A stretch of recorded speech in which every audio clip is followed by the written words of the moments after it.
Hey, y'all, let's talk hoops today, man.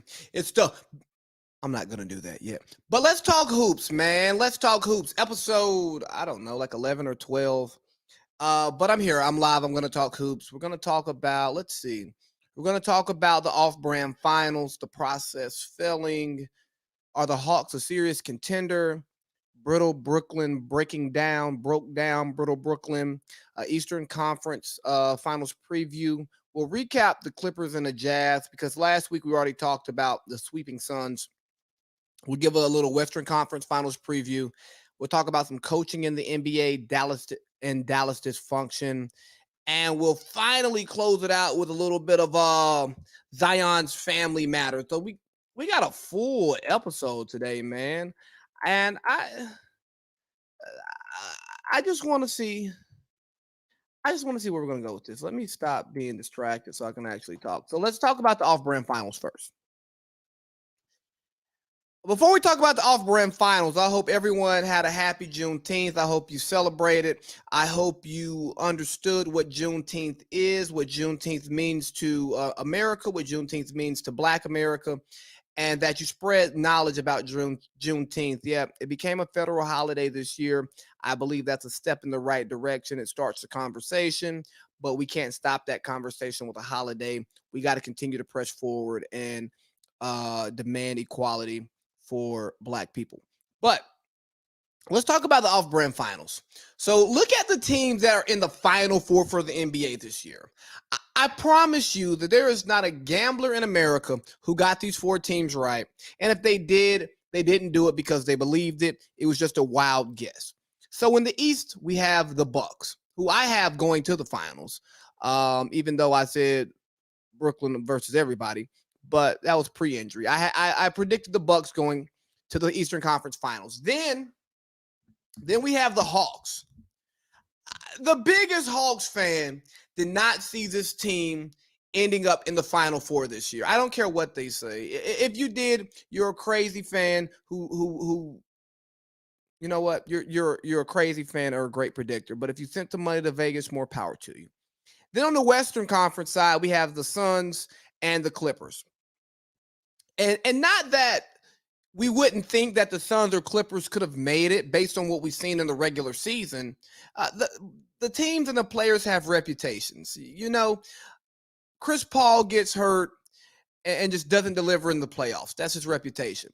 The Clippers, they're going to Clipper. You know, they went down 0-2 in both their first and second round series. So we just don't expect the Clippers to actually make it, you know? And I look at these four teams, and I call it the off-brand finals because you don't have any of the big name teams. You don't have any of the big market teams that people care about. Yes, the Clippers are in a big market, but nobody cares about the Clippers in that big market. Okay? You don't have the LeBron and AD. You don't have your big three, Kevin Durant, James Harden, and Kyrie Irving. You know, you don't have the process, which we'll get to a little bit later. All the super teams, huh? So it really beckons the question, what do you need to win a championship? Is it depth or should you be top heavy? Because for so long, we have seen a lot of top heavy teams win championships. But in this season, it looks like the teams with depth are the ones that are going to win. If you look at even the Clippers, you'll say, oh, they got Kawhi and Paul George. Well, Kawhi is hurt, and I don't see Kawhi coming back. But then they have Rondo, who plays one game, doesn't play another game. They have Boogie Cousins, who may play one game, doesn't play another game. You have Terrence Mann, who may play 10 minutes one game, who may score 39 points in a closeout game. You have a very, very deep roster that Ty Lue is using to its maximum capacity. We'll get to Ty Lue a little bit later in that roster. So with this off-brand finals, I just wonder, will this usher in an era of high-end talent with more depth as opposed to getting the highest end of talent and leaving yourself vulnerable on the back end? Because you see what happened to Brooklyn. You get a crippled James Harden and no Kyrie, and you have no roster. You have only one person that you can rely on. You look at the Hawks. Trae Young has a terrible game in game 7, but you have a Herter who can step up and pick up the slack. You have a DeAndre Hunter who's out with injury, but you have other players on that team who can carry the slack. You have a Bogdanovic who has been hurt. Bogey's been hurt. He got hurt in game 6, but still, the Hawks were able to pick up the slack to end the process. So what I think that this is going to usher in a new era of depth. Teams are going to look to have 1 to 2 really good players, and then they're going to fill out their rosters with supporting players instead of trying to find that one player those 3 players to build out a big 3 or do like Golden State did and luck yourself into a big 4. But let's get to the process, fellas. So under Sam Hinkie, the Philadelphia 76ers started what was called the process, where they accumulated draft picks and they tanked in order to build a perfect roster. Now, this goes against everything in the competitive mind of an athlete because, like Herm Edwards said, you play to win the game. See, I should have had IT on that. We needed that soundbite right there, didn't we? But yes, you play to win the game. And Sam Hinkie didn't do that. He played to build the best roster that he could in order to win games in the future. But the problem was he didn't get the right players, and he didn't even get to see this thing through. Because if you think about Philly and the roster that they have, the best roster they had was a roster with Ben Simmons, Jimmy Butler, Tobias Harris, and Joel Embiid and JJ Redick. That's the best roster that they've put together. And that roster was a Kawhi crazy shot from overtime in a game 7 with an opportunity to go to the Eastern Conference Finals against Giannis, who they would have likely beat. But if you look at the process, I can take a few little things here and tell you where the process has failed. I think the easiest one is you should have drafted Tatum over Fultz. If you're going to make Ben Simmons your non-shooting point guard, why not bring in another 6'8" natural scorer, a walking bucket, somebody who's capable of putting up 50 in a playoff game, who can play good enough defense, and then you pair him with Joel Embiid. And guess what? There goes your big 3. And at the cost that Jason Tatum would have cost you then, it would be nothing. It would be nothing. But instead, you draft Markelle Fultz, who turns into a bust for Philly. Now, he may revive his career in Orlando, but what Philly needed from him, he was not able to provide. And Jason Tatum was exactly what they needed, especially if you're going to play Ben at the point guard. But just think about this. You can't expect to win a championship if Tobias Harris is your go-to option in crunch time. He is the only player on that roster, him and maybe Seth Curry, that can you can put the ball in their hands and say, hey, I need you to get a bucket, whether it's a 3, whether it's a mid-range shot, or whether it's at the rim. Those are the only 2 players on that roster who have the ability to score at all 3 levels. And I'm not saying that they're high end, which is their problem. Ben had the shakes, the yips, the hips, the I don't want to shoot the ball. Joel Embiid was hurt as usual, but also he's a big man, and you just can't rely on a post player in crunch time in the NBA playoffs. But just imagine if they take Brandon Ingram instead of Ben Simmons back in 2016. Just imagine that. So instead of Ben Simmons and Embiid, you got BI and Embiid. Or maybe you don't take Fultz. And maybe you don't take Tatum. You take Lonzo. Lonzo can shoot the three. Lonzo can set people up. You got Lonzo, Ben Simmons, and Embiid. So now that allows him Simmons to play off the ball, play that dunker role, and actually be effective in the dunker role. Or imagine if you go Jason Tatum, right? You draft Brandon Ingram instead of Ben Simmons. You got Jason Tatum, Brandon Ingram, and Joel Embiid. Now, all you need is just a decent point guard off the scrap heap to run your offense, because BI can play your point forward and shoot the ball. Jason Tatum can score the ball, obviously. And Joel Embiid can be your big man. And you probably have a championship team right now. The process is over. The process has failed. And if you think that losing is going to bring you winning, you're absolutely wrong, because the players who are on your roster, they develop losing habits. They know that they're not trying to win. The organization does not want them to win, and they develop losing habits because you allow it, because you're trying to lose. Now, a lot of people are taking shots at Doc because Doc didn't make adjustments. If you know anything about Doc Rivers' track record, you know he doesn't make adjustments, which is why he left LA. He doesn't adjust. That's just who Doc is. But I'm not putting this on Doc, because if you look at that roster, and it may be early in the season I picked him to win a championship. Why? Because I was optimistic. I didn't think Ben Simmons would fall into the gutter. But just think about it, man.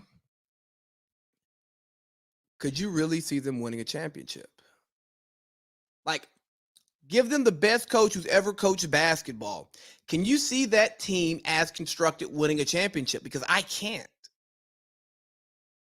I don't see how a team built like Philly wins a championship. So before we blame the coach, which is so easy to do, I think we need to look at the roster construction. We got to look at what Sam Hinkie did. We have to look at Elton Brand's inability to bring back Jimmy Butler and instead bring back Tobias Harris. And maybe it's just the roster, y'all. It's just a roster. Now, Daryl has his roster, and I think Daryl's going to shake things up. We know Daryl is a willing, Dylan son of a gun, and he's going to make some moves to improve this roster. I don't know how much value you get for Ben, because you see that Doc is now on the Ben apology tour. It started post-game. Doc Rivers, do you think you can win a championship with Ben Simmons as your point guard? I don't know. We got to. No, you can't win a championship with a point guard who you can't play in crunch time, and Tobias Harris as your crunch time scorer. Championship's not going to happen. Second round of the Eastern Conference playoffs, yeah, book it. Go ahead and book it. But championship, nah, absolutely not.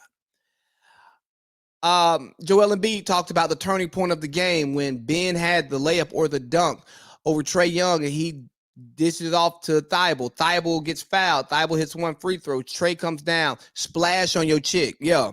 Ocean gang. And what happened? The game changed there. You get it's a 4-point game. It's a 4-point game now. So you got Embiid and you got Doc Rivers pretty much coming out and saying, yeah, bro, Ben got to go. Ben saying he has to be better. Yeah, bro, you have to be better, but you have to be better in the offseason. You have to commit to your game, because too much is coming out that you're not working on your game. You're not trying to get better, which is why the process failed. See, you're a flawed part of the process. Because, see, the process was working-ish based on what your trajectory was when you came into the league. But Chris Carter said it. Ben Simmons is not a point guard. He's a point forward, but he's not a point guard. And as you see, he is not a point guard. They let Seth Curry run the offense. But the process failed. And things happen. But I'll tell you, I went to game 6. And you know, I went to go support the Hawks. because I wanted to see if the Hawks are a serious contender. I wanted to see if what I was seeing on TV was the same thing that I would actually see in person. And some of my takeaways are Joel Embiid is by far the biggest human being I've ever seen in my life. He is a big fella. He is so much larger than everybody else. Ben Simmons, big guy, had no confidence. You could see it on his face, coming to the sideline, shooting free throws. He had absolutely no confidence. The Hawks, they love each other. They enjoy each other. They're a good team. Trey has the confidence of Kevin Durant in a gym by himself shooting free throws. He really does. And it's infectious and it bleeds all over the team. I'll take it to when John Collins and Joel Embiid had their little tiff. You know, Joel Embiid, mad he got dunked on earlier in the game. Some things happened, and then he's just barreling over John Collins. John Collins had no chance. But what happens? Trey runs in there and pushes him off. And you just see a certain type of unity. But I tell you one thing that I really gathered from that game is, playing in an NBA game, being an NBA superstar or star, because I can't call Ben Simmons a superstar. He shoots free throws worse than I do. It'll take a toll on your mental health. And, you know, Paul George talked about his mental health in the bubble. But I was in the stands listening to things that were being said. And I can just imagine hearing that day in and day out. And then you have a bad game and your confidence is already shook. Your confidence is already shot. And then you have these fans saying these things. Oh, my goodness. It can take a toll on you. Like, I understand why Ben Simmons, who was already struggling to shoot, confidence was just eroding by the game. I mean, the Atlanta fans, to include myself, would boo him every time he came off the court, yelling wild things at him. Ben sucks, Ben sucks, Ben sucks. Ben can't shoot, Ben can't shoot. All of that stuff, you go, man, they're not saying anything wrong, but he's a human being with feelings. And part of his game is confidence-based. And y'all are stripping him of his confidence. Even worse, now, you want your team to win, so it's not your place to worry about his confidence. Because, I mean, if I'm on the court talking to him, I'm saying all these same things to him. Oh, yeah, I'm giving him the business. I'm like, yeah, bro, I might just foul you on this position because I know you're going to miss a free throw. Probably going to miss both of them. I got 5 more. You know what I mean? And there's some other things that I'll probably say to him that I will not say on this podcast. But even Embiid, when Embiid and John Collins got into it, you have a whole arena yelling, F Embiid, F Embiid, F Embiid. Oh my God, it's crazy. And I'm like, what about the kids? What about the kids? But it really made me sit back and think that when players talk about their mental health being affected, having anxiety before games or having anxiety period or going into dark places after bad games and stuff like that and having their confidence shaking and breaking, having their confidence broken and shaken, you have to understand that it's real. Because could you imagine somebody going to your job yelling obscenities at you, telling you that you suck because you didn't do something right? You know, we're not perfect, but like imagine that. And imagine the emotional toll that it takes on you. So more power to the players who can do that. But let me get back to the Hawks. Are the Hawks a serious contender? I don't know. I want to believe that they are. And in the year of the off-brand finals, I mean, they're in the Final Four, so I guess we have to call them a contender, right? I mean, they have the superstar player who did not make the All-Star game this year. It did not make All-NBA, despite, let's see, what was Trae Young's numbers? What are Trae Young's numbers? Trae Young. Or his stats this year? Because I'm pretty sure they were All-NBA-ish. Because I remember even asking on the podcast with Eric and Joe, it's like, Should Trae Young be considered for All NBA? I mean, Julius Randle got second team All NBA on a fourth seed who we beat in 5 games. But I get it. He's from the New York media market. It makes sense. The Knicks want to be great again, make the Knicks great again, Julius Randle and Tibbs. So it's easy to fall in love with it. And I'll tell you, it's so crazy how the media can really manipulate how we view players. You know, like Devin Booker hadn't arrived until this year when he arrived. Trae Young hadn't arrived until this year until he arrived. And we go, Jesus, but hold on. Good stats, bad team, or he just had bad teammates around him? Because I mean, this year, 25-9. When is 25-9 on a 5 seed not All NBA? And then in the playoffs, he's what, 29-10, 29-11? What I enjoy about the playoffs, right, is the playoffs tell the story that we miss in the regular season. The playoffs tell us the truth. The playoffs eliminate a lot of the filler, a lot of the stat padding, and it lets us know what is true. Like back when we wanted to call Stephen Curry the best player in the NBA, then we watch LeBron in the playoffs, we go, oh, okay, we missed that one. Or when we wanted to crown Giannis, or when Giannis crowned himself. You remember that game against LA where he crowned himself. We go, oh, okay, maybe Giannis is up to something. Back-to-back MVPs, Defensive Player of the Year. Then the playoffs come, and then that's truth serum. So what I love about the playoffs is truth serum for the media, because we got to understand that many people in the media have their own narratives that they want to protect. They want to protect their predictions. They want to protect their relationships. They want to look out for the people that they like. And guess what? We've wanted to make Trae Young Luka's bag boy since they came into the league when the Hawks traded him. And despite Luka's success, despite Luka possibly being the best player, he hasn't made it out of the first round. Granted, different teams, different conferences. But we can't call the gap between Luka and Trae Young the Grand Canyon when the results of the team are different. You know, I can't say Luka is New York City and Trae Young is Albuquerque when the revenue is fairly close. When you got Trae thriving in Atlanta, the face of Atlanta, got his own shoe, winning big games, making big shots in big games to win. Not just making big shots, but making big shots in big games to win and advance against higher seeds. Put out a 1 seed, put out a 4 seed. And Luka's at home in Slovenia, preparing for the Olympics.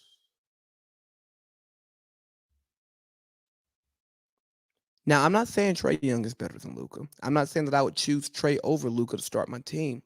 But what I say is it's crazy for one to be first team All-NBA, another one to be no team All-NBA, no All-Star.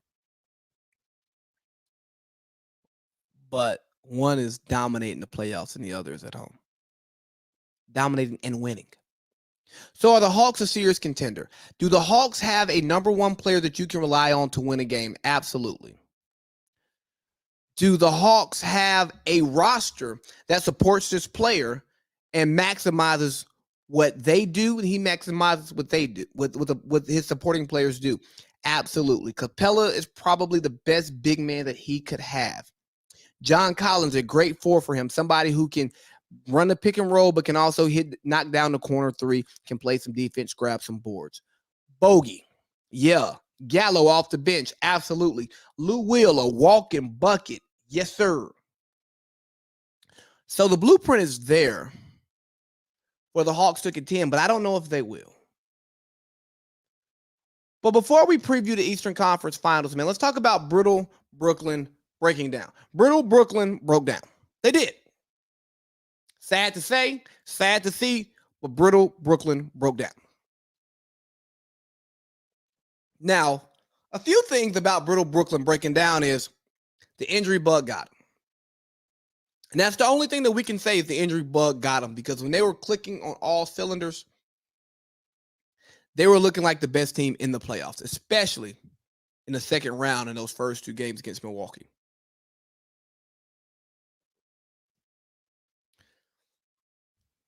A few things.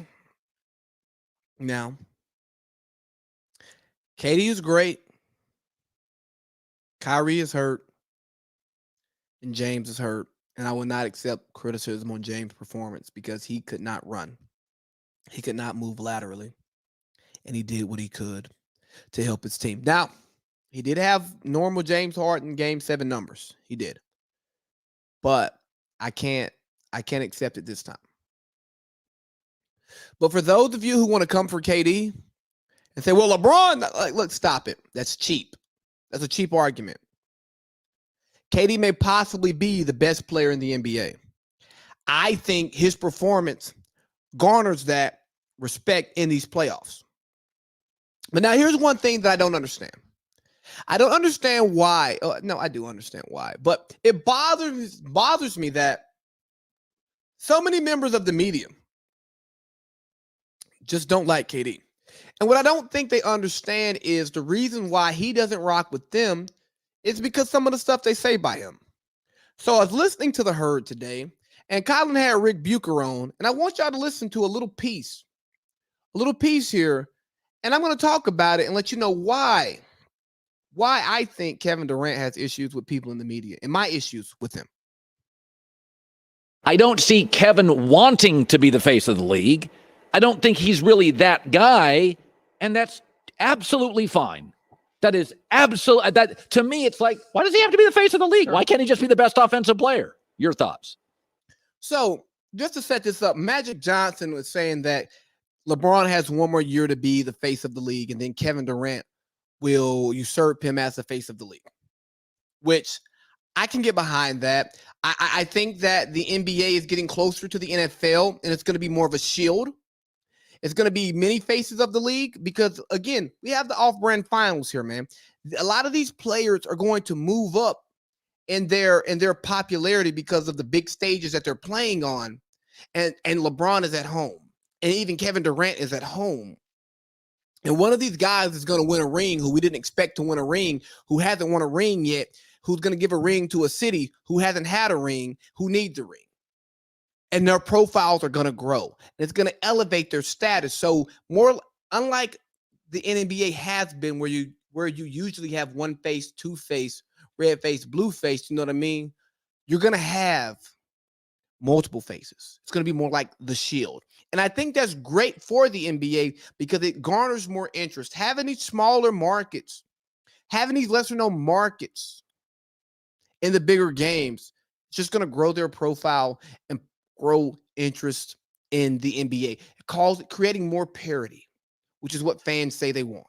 But here's Rick Bucher's response to that.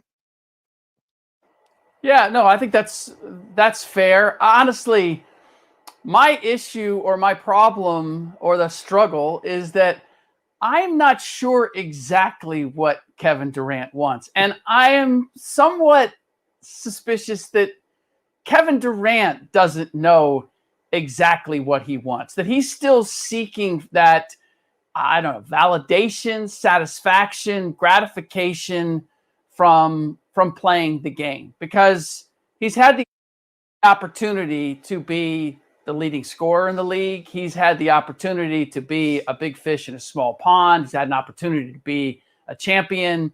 Now he is leading the Brooklyn Nets and has had the opportunity to form his own team and come close to running his own franchise. And yet there still seems to be this, difficulty in appreciating where he is and what he has, and that he's still trying to prove something. So that. Okay, so look, this man just said, I don't understand what Kevin Durant wants to get out of basketball. And I asked, do you talk to him? I mean, Rick Bucher covered the Golden State Warriors. He He's a Steph guy. He's a Steph homer. Um, did you talk to Kevin Durant? Did you ask him what he wants to get out of basketball? Do you listen to his podcast? Have you read any of the books about him? Have you listened to any of the interviews? Kevin Durant wants to be as good at basketball as anybody can be. He wants to become as efficient of a scorer as anyone else can be. He wants to maximize what he can do in the game. So sorry, he's not satisfied because he's not where he wants to be. I can imagine as a member of the media, you want to grow a following so large. You want to have a platform so large. You want to understand the game better. You want to build more and more relationships so you're better at what you do. But when a player decides he wants to do that, it's a problem. Like, I just don't think he wants to be the face of the league because he doesn't know. I don't think he knows what he wants out of he said it. He wants to be the best to ever do it. He wants to be a Mount Rushmore guy. And because he's not getting the respect as a Mount Rushmore guy, or maybe he doesn't feel like he's been put on Mount Rushmore yet, he's going to do more and more so he can get on Mount Rushmore. I don't understand how that's a conversation piece. I don't understand how you have an issue with that. You want this man to be content where he's at. He has 2 rings. He wants more. He has 1 MVP. Maybe he wants more. He looks at his box score and goes, dang, man, I took 3 bad shots right there. If I can eliminate these 3 bad shots, that might be 3 assists. Or, you know what I mean? I could have pump faked here, put it on the ground, got me a better shot there. Or I could have got fouled, and now I don't have the shot there, but I get the 2 free throws. He's trying to perfect the game. Now, me, somebody from the outside who just consumes, NBA media, I read some stuff, I listen to some podcasts, I can understand that, and I can accept it, and I actually love it. I don't want my superstars to be content because when my superstars are content, they're Ben Simmons. And who wants a Ben Simmons? Because Philly don't want a Ben Simmons. I mean, all Ben Simmons is a tall Markelle Fultz or a Rudy Gobert with a little agility and handles. But who wants that? Nobody. You want somebody who's dedicated to their craft, who's dedicated to the game. Like, why did he leave OKC? He didn't like the style of basketball. He felt like he couldn't maximize himself and his game there. He went to Golden State and he leveled up. He won championships, but he also played basketball at a higher level with higher level basketball players.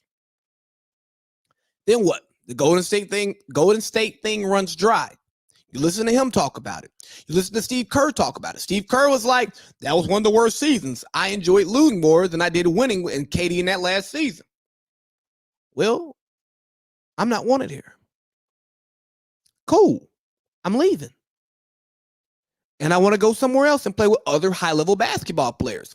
Maybe a different style, but I want to play higher-level basketball. And what did he do? He unlocked another part of his game. Look at his game 5. Look at his game 7. He's not coming off the court. He's playing his ass off, and he's doing everything. Offense, defense, scoring, dishing, rebounds, block shots. And y'all said KD couldn't do it. Y'all say if he got put in the role that LeBron is in, he couldn't do it. But guess what? He did it. And he was efficient. And he was damn good. And he was a damn half an inch, a big toe from going to the Eastern Conference Finals. With the broken James Harden and no Kyrie. And a coach that ain't ever heard of a timeout or a substitution. And Joe Harris, who forgot how to shoot. But you're upset that I don't think he knows what he wants? No. He's just not what you want him to be. And that's your problem. That's the problem with so many people in the media. They want the athletes to fit in their mold. No, you cover what they do, not what you want them to be. You cover what you see. You don't make up something and say, okay, you got to fit in this for this to work. No. You are not the author of the story. You just retell it. You break it down and you package it up and make it simple. But it's not your original story. Like that drove me wild. For someone to sit here and talk about he doesn't know what he wants to be in basketball. He doesn't know what he wants to get out of basketball. Maybe he just doesn't tell you what he wants to get out of basketball because he doesn't have to. And then you wonder why he's snarky with you, why he doesn't want to talk to you, why he has an attitude. Like that's why. Because you say just wild, outlandish stuff like that to millions of people, and people take that and run with it. They go, oh, yeah, KD can't be the face of the league because he doesn't know what he wants out of basketball. He doesn't know what he wants out of life. What, bro? Do you know what you want out of life? Do you know what you want out of your career? And hey, does it even matter? Does it matter if KD doesn't know what he wants out of basketball? Because he's damn good at it. He's damn great at it. He's what, a top 20 player all time already? Probably one of the top 5, top 3 most gifted offensive players ever.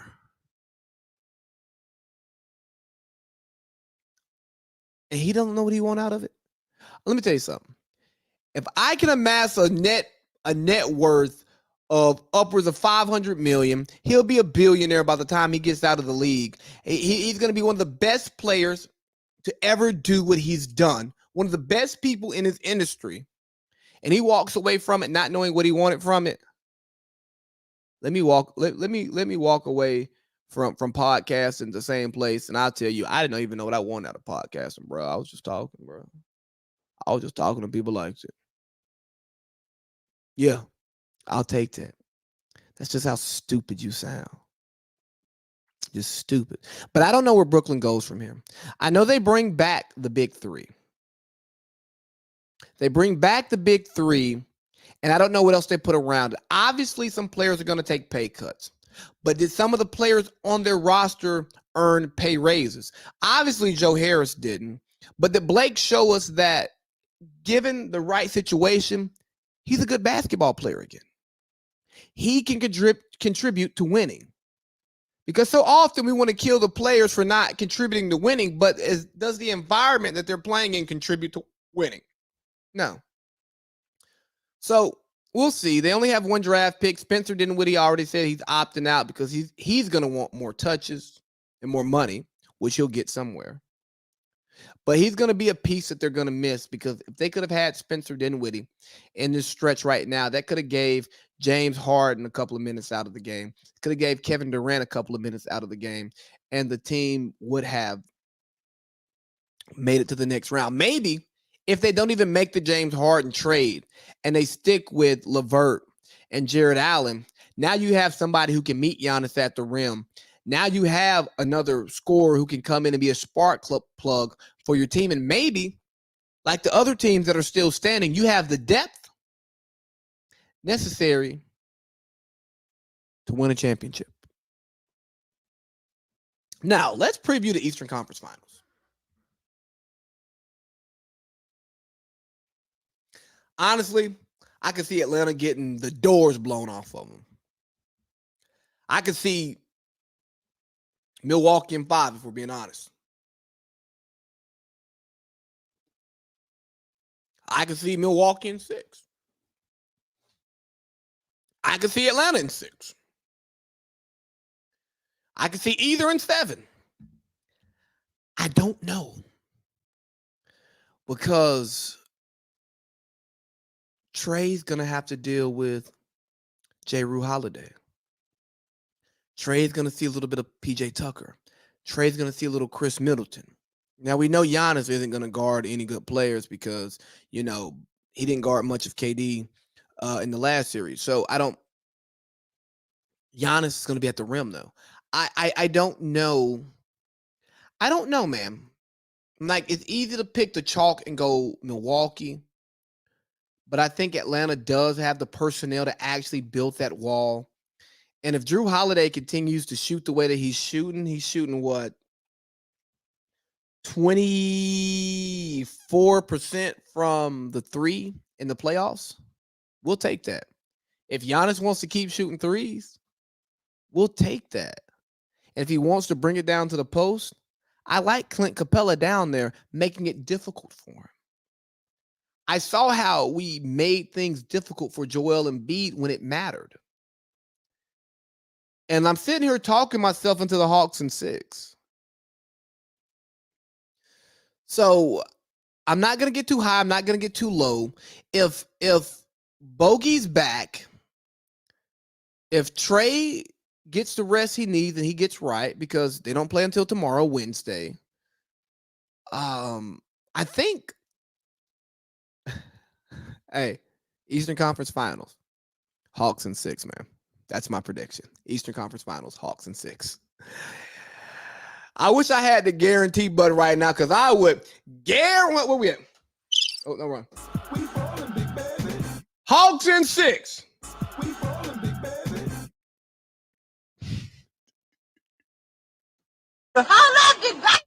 Hawks in 6. All right, man, let's get to the Clippers and Jazz recap. So the biggest thing I took from the Clippers and Jazz series is that the Jazz are what they are. They are a great regular season team who we should not take seriously as a championship contender, as their history states. They will look good in the regular season, but they're just not going to win championships. And part of the problem is their second best player, All NBA, Rudy Gobert, got played off the court, but Quinn Snyder just let him to continue to run out there. Y'all love y'all some Quinn Snyder, bro. He's such a tactician or whatever. And Tyloo tactician his ass up out of here. You got a defensive player of the year 3 times. You have a All NBA player. You have a Hall of Fame resume loading who can't play for you in crunch time. For what you have to pay a Rudy Gobert, bro, I'll just take Clint Capella.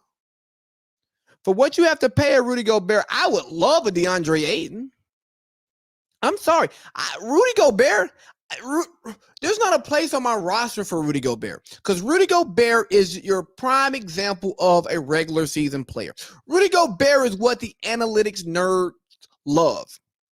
In mass, he's amazing. But when you isolate what he does, and I can do without it.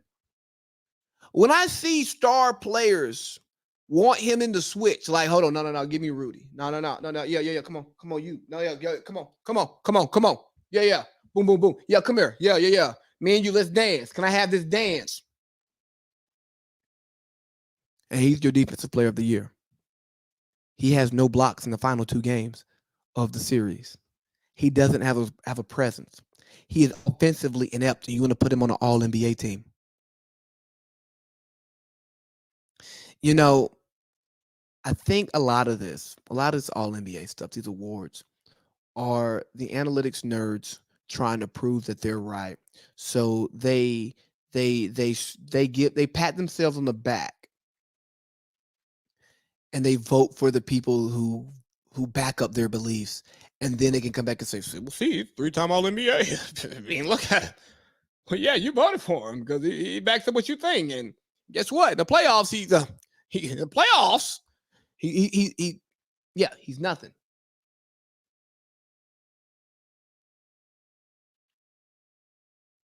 But the Jazz are what they are, man. And I don't know where they go from here. I don't know if Donovan Mitchell stays loyal to an isolated city, a city that's not nice to black folks, if we're being honest here, a small market, when he's just out here killing. He out here. He balling, big baby. He's balling. And what? Oh, Mike Conley's going to be healthy next year.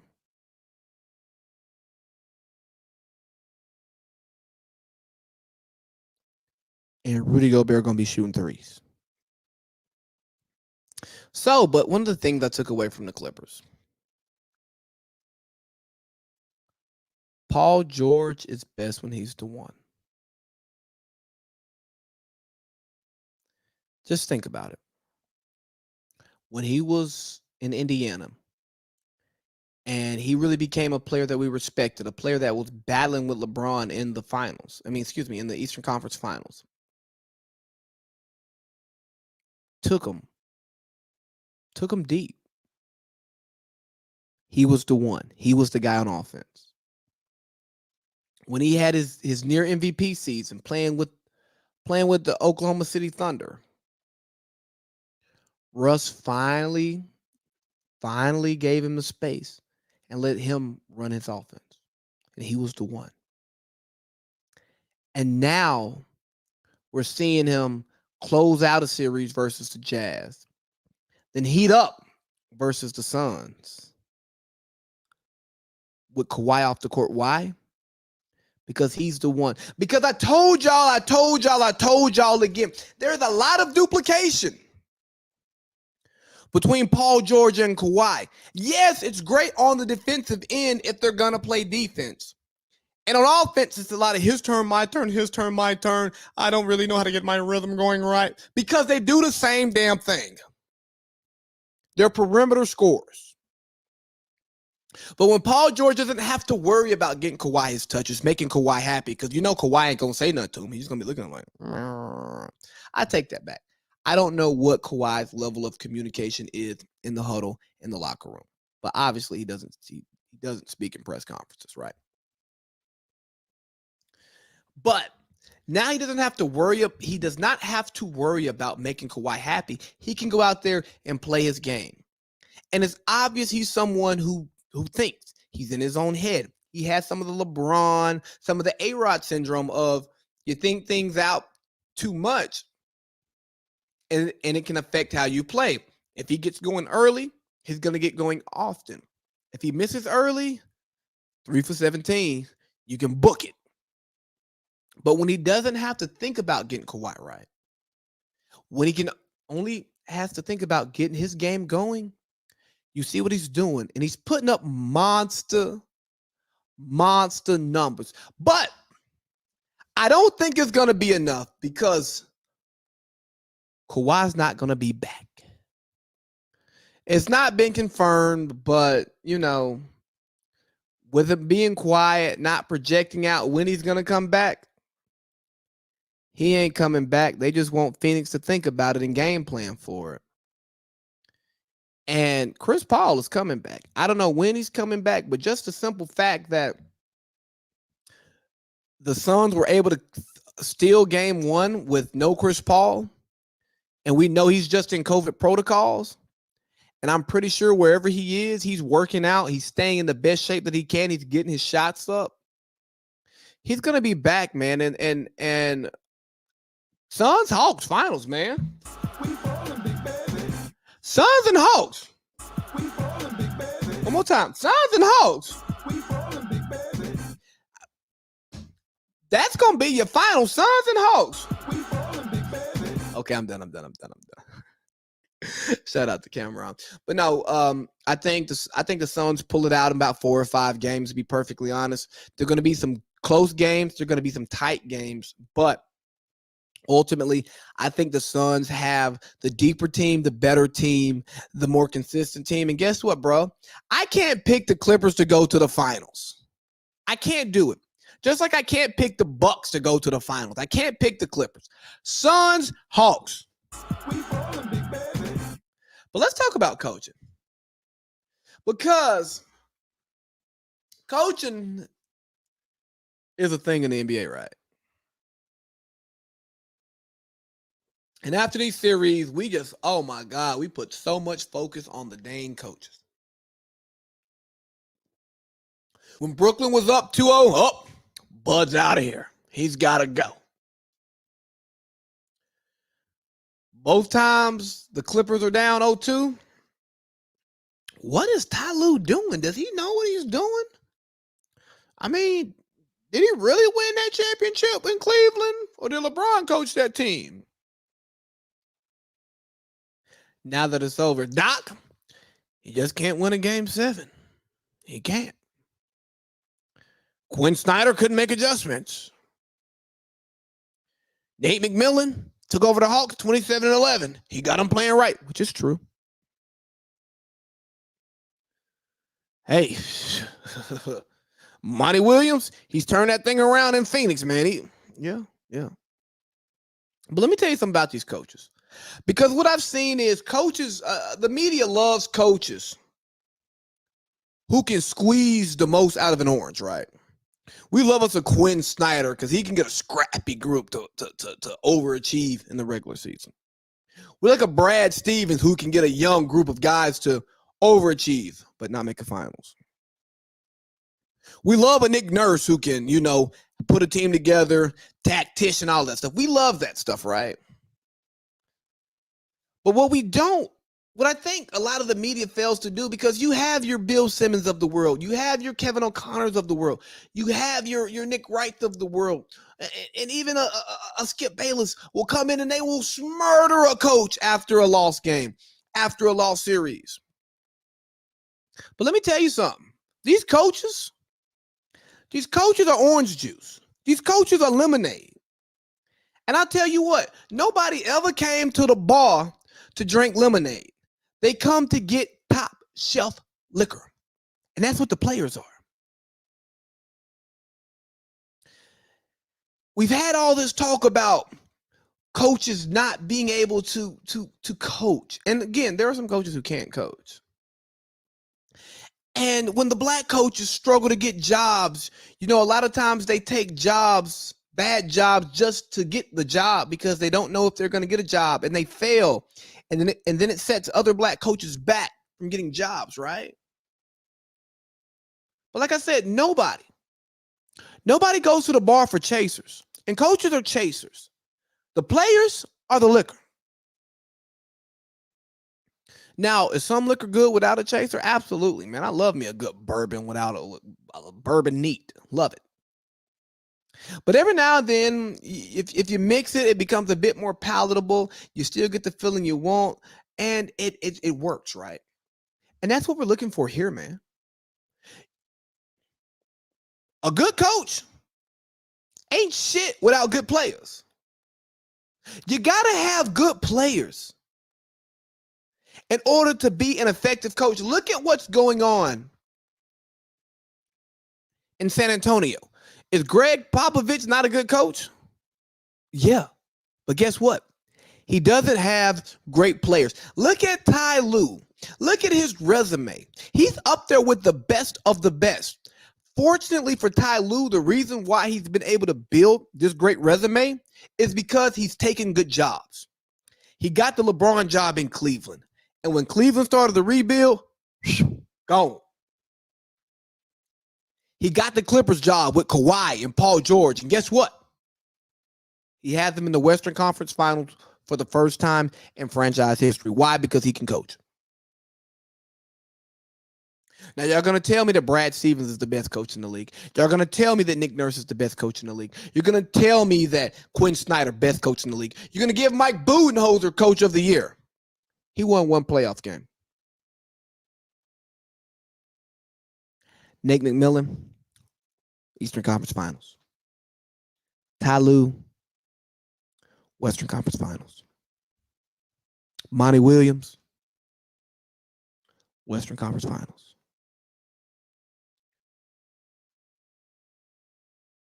But what, they're motivators? They're not great tacticians. I'll tell you what, man. Tactics and planning work until the first shot. Everybody got a plan until they get hit in the mouth. And who can make the best decisions after getting hit in the mouth? And guess what? Ty Lue, Monty Williams, Nate McMillan. These coaches have done it. That's why they're still standing. Mike Budenholzer, you ain't really made no adjustments after getting hit in the mouth. But the problem is you could just punch back just as hard. But because you know that and it works for you, that's good coaching. That's the beauty of it. Everybody wants to say, oh, man, he adjusts so well on the fly. Well, what if he doesn't need to adjust? What if we can go strength against strength and we're stronger? Then I'll beat you. You know, like I look at Ty Lue and Steve Nash, right? And I think Ty Lue and Steve Nash provide one of the best dynamics of coaching in the NBA playoffs. Maybe even in the entire league. Oh, that's the wrong one. That's what I'm gonna say, something crazy. So look at this. You have Steve Nash, 2-time MVP Hall of Famer. Great NBA player, turned coach. Now you have Ty Lue, who was more of a role player. More known for getting stepped over by Allen Iverson, despite winning a championship that year. More so regarded as LeBron's lackey in Cleveland by some, which they're wrong, because he coached that team. Came back from 1-3 against the Golden State Warriors, 73-9. And I look at their two coaching profiles. Let's look at Steve Nash. He runs his stars into the dirt all year. What does he do? He struggles with timeouts. His rotations are meh. He has a very short bench, and he plays the hell out of his guys. Why? Because he was a superstar. He's like, if I'm out there on the court, we win the game. Even though I trust my teammates, I need to be out there for us to win the game, to make stuff happen. Which is why James Harden and KD played damn near full games down the stretch, even though James Harden is hurt. Kevin Durant is tired. He rides his stars because he was a star. But then you got Ty Lue. Somebody who goes, I got 12 men on this roster, and I have 12 men on this roster for a reason, and I'm going to play them. Because Ty Lue was a role player. Ty Lue was that 6th man on the bench, that 7th man on the bench, that 8th man on the bench, that 9th man on the bench, that 10th man on the bench. And he understood that sometimes I'm not going to get to play today, but I got to be ready when my number gets called.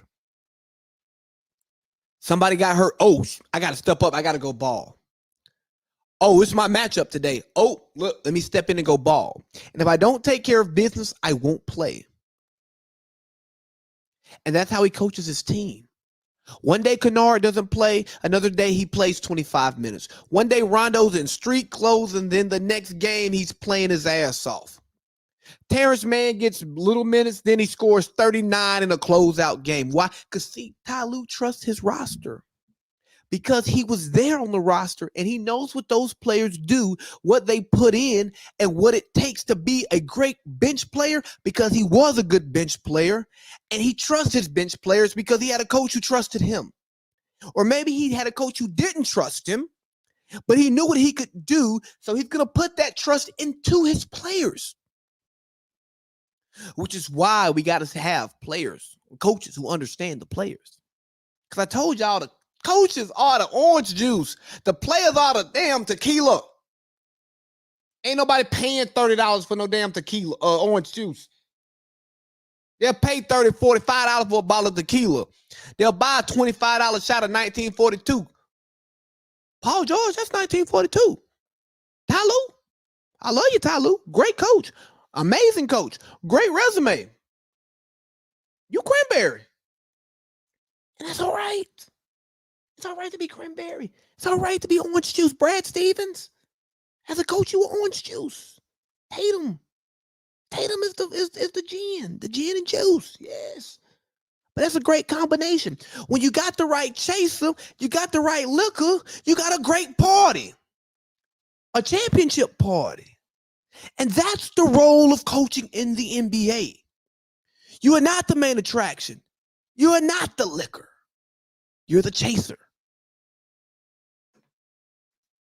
Now let's talk about this Dallas dysfunction and the Mark Cuban media mafia. Boy, let me tell you, Mark Cuban went on one of the most amazing press runs that anybody's ever gone on without doing an interview that I've seen. So GM gets let go. And boy, I wish I had the audio of Colin Cowherd talking about, yeah, you just got to let the GM go because you took Dennis Smith Jr. instead of what's his name? Instead of Donovan Mitchell.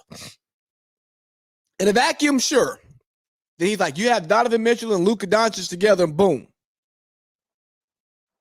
Well, do you get Luka Doncic if you have Donovan Mitchell that year? Just a question. Dennis Smith Jr. didn't work, but Dennis Smith Jr. got flipped into Kristaps Porzingis and Tim Hardaway Jr. Was Kristaps a letdown? Yes. Absolutely. But is Tim Hardaway Jr. probably your second best, your second most reliable player on your team? Yes. I'll take it. Luka didn't like that. But you have Haralabob, a very successful gambler who has no people skills, in Mark Cuban's ear running things. And one of the things about the analytics community is they're nerds, they're socially awkward. They don't have the best people skills. They live off of data. But a lot of athletes aren't that. They're peoples. They're social. They're people. And when you have people who thrive off relationships, who thrive off the energy of others, and then you have somebody else stepping into the fold who doesn't do that, it creates a problem. And then we get rid of the coach, Rick Carlisle. Now, I've asked, how well does Rick Carlisle coach? Because after 2011, he did not get out of the first round of the playoffs. I'm not mad at the move. If it's going to keep Luka happy, sure, you do what you have to do.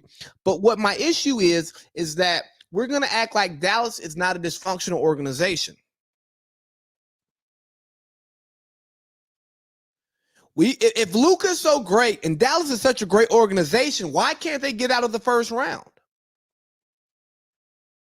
Something has to be something, because Dallas hasn't signed a marquee free agent since DeAndre Jordan signed or agreed to sign when they walked out the door on him. Oh, yeah, they didn't sign him. So I don't remember. When has Dallas signed somebody that we cared about? Nobody wants to go there. And I hear some of it is that people don't want to live in Texas, but folks sure love Houston. Dak and Zeke love Dallas. So I look at it and I blame it on the Mavericks. You had the nasty allegations come out a few years back. Mark Cuban had no idea, but he's a hands-on owner.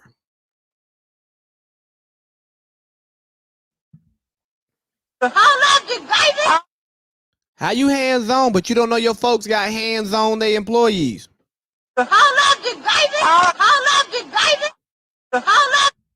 Huh? How you hands-on, but you ain't know they hands-on? So, but because Mark Cuban is so successful, he's so likable, he's so available that he doesn't get the proper criticism for his fault. And you have the Mark Cuban media mafia coming out defending him, saying that, oh, yes, he had to get rid of Donnie Nelson. He had to let go of Rick Carlisle. Haralabob knows what he's talking about, but he still hasn't got out of the first round. I get Haralabob has won millions of dollars in gambling, but here's the thing. And I tell y'all this all the time. When you look at the analytical stuff, it works over long spans of time. But when you're talking about a 7-game series, when I'm thinking about you, when I'm game planning for you, when I'm watching film just for you, nobody else, just for you, things change. You can't look at the trends, because the trends may mean something, but they don't mean everything. And I just don't know, man. I just wonder why? I won't say why. Because here we go. Because we got such great reporting from the Athletic coming out of the organization. People who are not part of the Mark Cuban media mafia. They let us know what's going on in there for real, for real. They let us know of the dissension in the organization. Understand these pieces come out for a reason. It is somebody trying to put a narrative out. Now, that narrative got Donnie Nelson fired, and that got, Rick Carlisle saying, hey, bro, salute, I'm out. I can't do this no more. That's what came of that. But if the organization is all bells and whistles, there's no need for that piece. It doesn't matter who's right and who's wrong or what's right and what's wrong. If the piece comes out, if the piece is necessary, there's smoke in the city. Everybody ain't living their life in a Dallas paradise because there is no paradise in Dallas right now for the Mavericks. Luka's not happy. And all I'm saying is, Mark Cuban, don't waste Luka like you did Dirk, because you might not get so lucky. You make sure you get the right people around you and around him so that you can try to get out of the first round. Because Ice Trey done did it.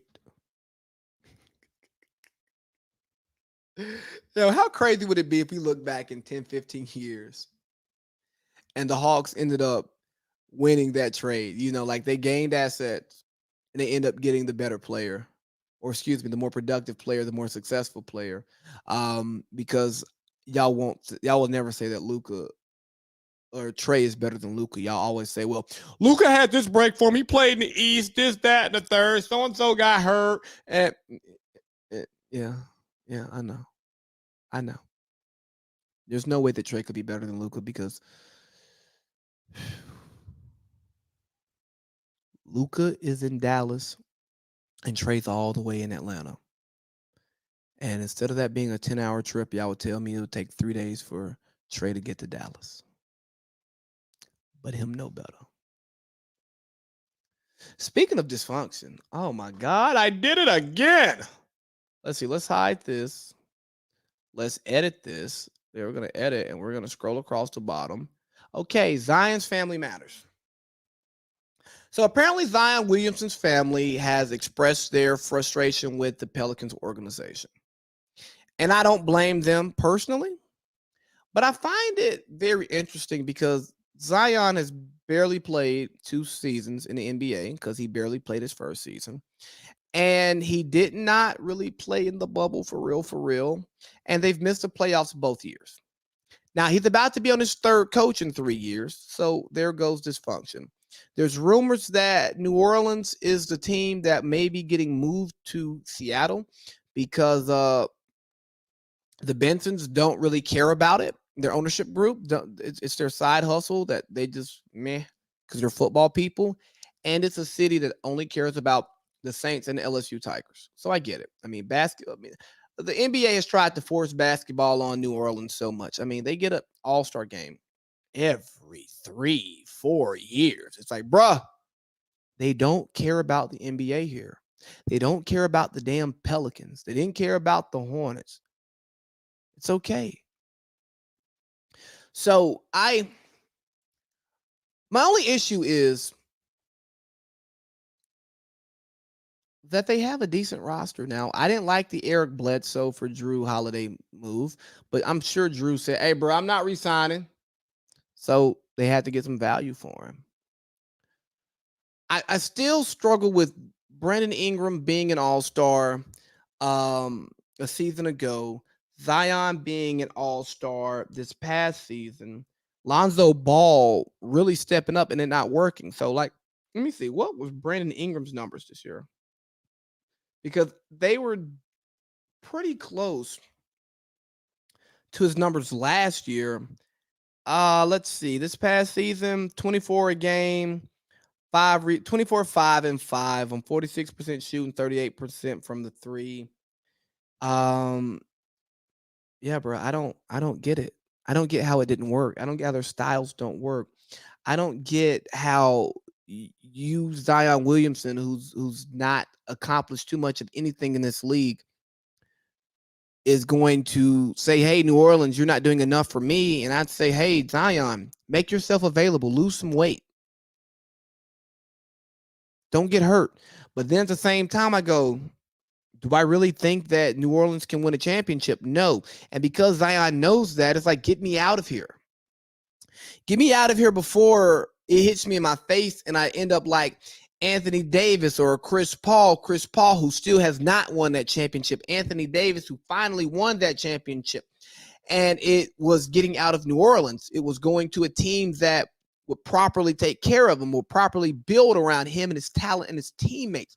You know, Chris Paul getting up out of there and say, bro, y'all just don't get basketball. And maybe Zion figured that out early. So that's why Zion is like, hey, family, put this out here. I ain't going to say nothing.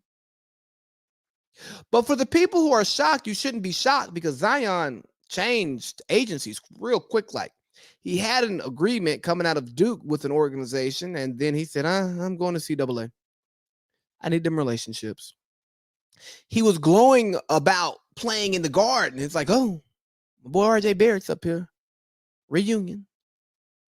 Cam, you come on up here too. Atlanta ain't going to give you no burn. Let's just have a Duke reunion in the Big Apple. Sorry, Julius. You got to go back to New Orleans. We'll make the contracts work. Make the salaries work. No big deal. So I don't know, man. Because it puts me in a place of what have you accomplished in this industry to have the leverage to do this?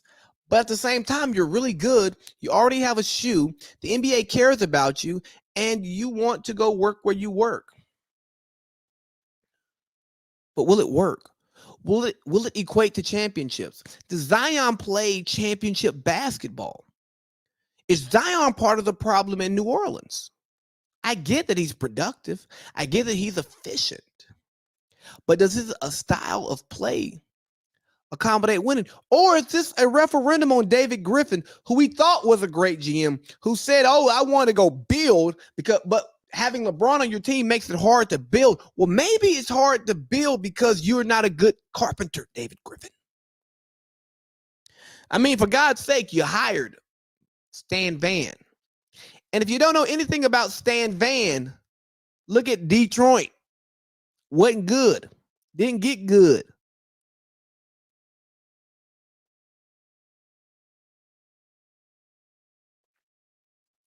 So I don't have a definitive stance on this. I hope Zion figures out what's best for him. And I guess the only thing I can take away from this is that we crowned David Griffin a great GM,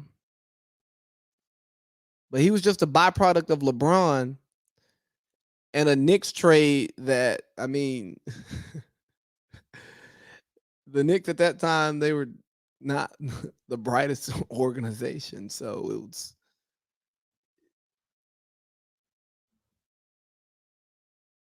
I don't know. I don't know, man, but hopefully Zion finds a team and it win and he can win. But man, just to wrap things up, man, off-brand finals, man. The NBA is becoming the NFL.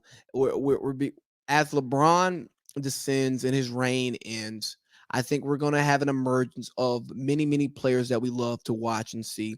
We're still going to have the old guards of the Stephs, the KDs, the James Hardens, who we absolutely love, even the CP3s of the world. I think he has a few years left. But there's so much young talent that we love. Trae Young, Luka Doncic, Zion Williamson, Ja Morant, Devin Booker, Joel Embiid, even though he got sent home. Giannis, I said it. I don't even be playing around when I say his last name like that. It's something about my lisp and just my inability to pronounce certain syllables. I just cannot say Atentatokupo. I'm sorry. No disrespect, Giannis. I was really trying to say your last name. But yeah, man. That's hoops for this week. I'm planning to have Sean on in the future so we can talk about Philly and the process, and I can gloat in his face about what Ice Trey did to his team.